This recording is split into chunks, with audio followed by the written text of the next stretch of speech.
Because the snow melts every day and then refreezes every night, this terrain can get pretty slippery. It may not look like it, but that slope over there is very steep. That's why all of the crews are attached to this tether line for their safety. The school is also investigating the possibility that students have been changing grades for years now. They do not consider the computer system still vulnerable, though. They say they've already changed all the passwords. So you might be thinking, these guys are crazy. This has got to hurt. But I can tell you, it really doesn't. Big business news for Microsoft. After the major markets closed on Wall Street yesterday, Microsoft announced its president and operating chief, Rick Belluzzo, will leave the company in May. Oh my God! Oh my God! Oh my God! Where's she been? Oh my God! Oh, really? And have you eaten anything?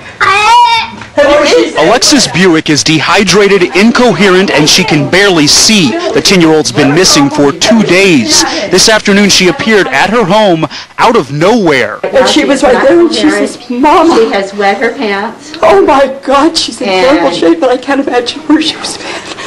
The fourth grader says she came from the garage. She doesn't know where she's been. She doesn't know how she got in the garage. She said the devil tried to take her. Did she say she was with somebody? She said the devil. She said the devil tried to take her. Did she say if the devil was a physical person or? I asked her if the devil if there was anybody with him, and she said just his angels, and they kept punching me and kicking me. Alexis says Jesus' angels saved her. Did you guys have searched the garage before? I believe that's the case. I know that it was searched on at least 2 occasions yesterday. But police did not check it today. Interestingly enough, the side door to the garage is boarded up. The front door was closed, and the family says the door inside squeaks when it opens. It seems very outrageously weird.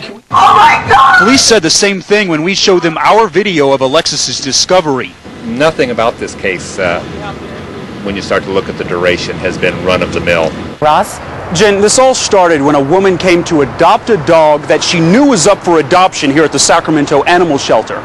Well, she discovered the animal had been killed, and she says the staff admitted it was a mistake with paperwork there in the office. So she began a crusade. She got permission to go behind locked doors, and she said she could not believe what she found. For our camera, Sacramento's animal shelter looks fine. Clean kennels, spacious cages, and caring attendants.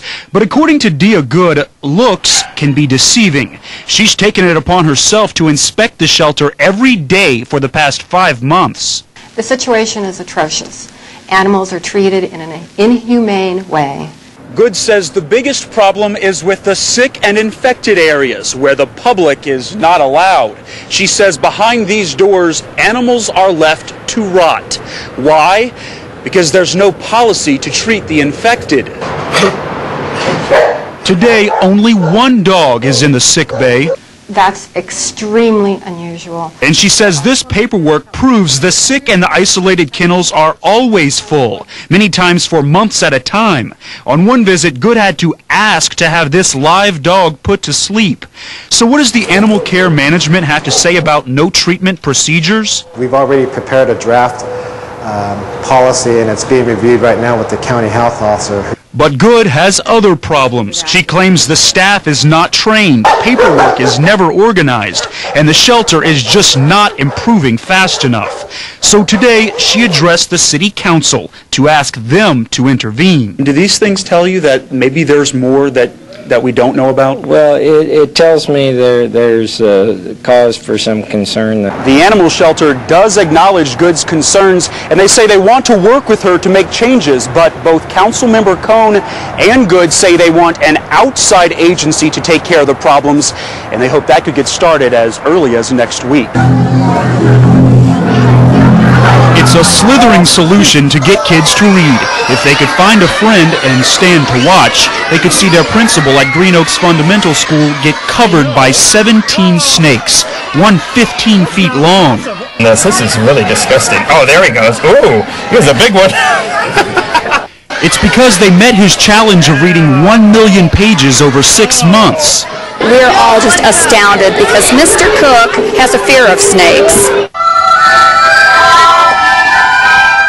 Students tried to charm the snakes, but that didn't work. So now that you're lying here, any regrets? Only that I didn't raise the level. I should have made him read more. Of course, there were sneaky snakes. Hello. This one didn't want to leave. I thought that one of them would actually bite him. So I figure if he can lie in a pit, I can at least try and hold one of the bigger guys for the reading. But I gotta tell you, these things make my skin crawl. Okay, so I'm not so brave. Oh, God, I thought... Get it off.